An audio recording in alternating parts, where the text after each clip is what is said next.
Murray n'est pas facile à suivre. Il vit entre la France et l'Angleterre. De ses origines celtes, il a gardé la capacité, comme dans les grandes légendes, de réapparaître sans avoir jamais vraiment disparu, que ce soit au cinéma, à la télévision ou sur scène. Après 10 ans d'absence, Murray est retourné en studio pour nous offrir ce tête-à-tête sorti chez EMI. Un album nourri de tout son terreau d'influence, folk, country, rock et classique, où l'on retrouve « Seras-tu là ?», un titre en duo avec sa fille Sophie Head. Dans son journal intime, il nous dit ce qu'a représenté pour lui son éducation française, comment il n'a pas pu être Judas aux États-Unis pour des raisons syndicales. Il exhorte chacun à garder son instinct d'enfance, seul rempart contre le mensonge. Mais évoque aussi sa nostalgie des voyages d'enfance en 15 légers, comme il dit. Une 15 légers, c'est ça. C'est une traction, quoi.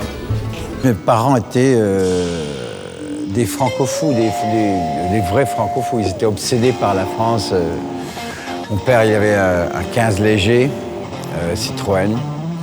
Tous les années, on allait en voiture et on passait jusqu'à Le Touquet. Puis on partait en vacances de camping. Par contre, moi, j'étais pas aussi franco-fou que mes parents. On m'a mis à peine apprendre l'anglais, on m'a mis dans une école française, le lycée français à Londres, à South Kensington. Et c'était quand même une éducation très austère, stricte. Moi, j'ai trouvé peu d'amour pour les enfants, peu de respect. J'ai trouvé les punitions françaises, par contre, je les trouvais beaucoup plus humiliants. Et ça reste aujourd'hui des traces de cette humiliation devant les autres. Et ça fait partie d'une manque de confiance profonde grâce à cette école et ce qu'ils m'ont laissé. Quand même, j'ai survécu et je ne peux pas vraiment dire trop contre le système d'éducation française parce qu'elle m'a fourni avec de quoi vous parlez maintenant et la chance d'être où on est maintenant. C'est le musée de l'orangerie. Il faut le dire, c'est vrai.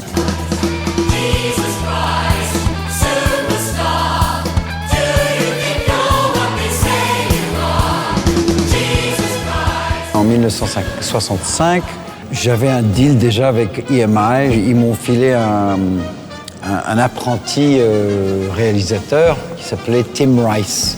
Et 3 ans, 4 ans plus tard, il a écrit avec son copain Andrew Lloyd Webber, il a écrit Jésus-Christ Superstar. Et ils m'ont proposé le rôle de Judas. Ils m'ont fait écouter cette chanson. Il y avait Andrew qui jouait à la piano et Tim Rice qui chantait Jesus Christ Superstar. Moi, je dis, mais vous êtes complètement fous. Écrire un truc sur Christ, l'histoire de Christ en rock'n'roll, d'accord, je le fais parce que vous êtes complètement fou et que je suis ami, mais attends, je sais pas où ça va aller. Quand ils ont voulu faire le spectacle, ils ont décidé de le faire en Amérique parce que c'était là où il y avait le plus grand succès. Et les Américains ont dit non, c'est question syndicale, on peut pas avoir Murray chez nous, il faut avoir un Américain qui est à place. Et le mec qui m'a remplacé pour la vie. Alors, j'ai jamais pu jouer le rôle. Et c'est quelque chose qui me gêne et qui m'emmerde parce que j'aurais pu faire quelque chose de bien avec le rôle.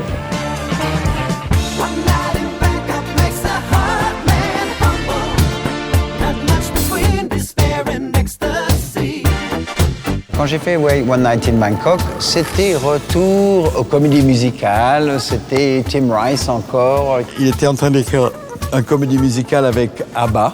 Et One Night in Bangkok, ça faisait partie de cette comédie musicale. C'est le premier rap blanc. J'ai fait ce fois-ci, parce qu'ils ont décidé de le faire à Londres plutôt qu'en Amérique. J'ai fait le comédie musicale à Londres. Entre-temps, cependant, ils ont eu un succès avec le titre. One Night in Bangkok. Naturellement, ils étaient très contents à Bangkok d'apprendre qu'il y avait une chanson sur leur ville.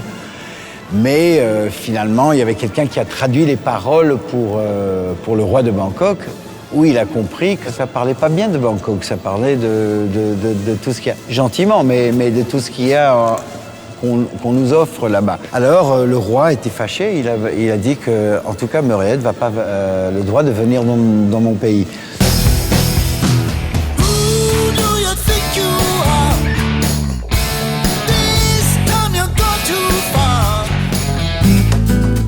Je Je viens d'un pays qui est fliqué jusqu'ici. On a en Angleterre 4 millions de caméras dans les lampadaires partout. On est un pays le plus surveillé du monde entier. D'accord, ok, on accepte. Il n'y a personne qui a résisté. Ils ont pensé que tout le monde avait peur du film 1984 en pensant que ça y est, Big Brother était là. Ils ont vu le film, ils se sont dit « Ah non, c'est pas ça, d'accord ?»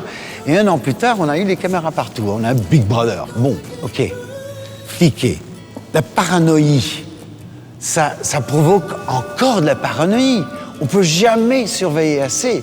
On ne peut jamais avoir assez. C'est évident avec ce qui se passe. Il y a un taux de crime terrifiant en Angleterre. Ça monte. S'il y a quelque chose dont j'aimerais dire à mes enfants, ça serait fais tout pour maintenir ton intuition, ton instinct d'enfance, parce qu'on va te mentir partout, non-stop. Ça va ne pas arrêter, les mensonges. Et si tu maintiens ton instinct et ton intuition, tu risques de connaître la vérité parce qu'elle va te l'amener vers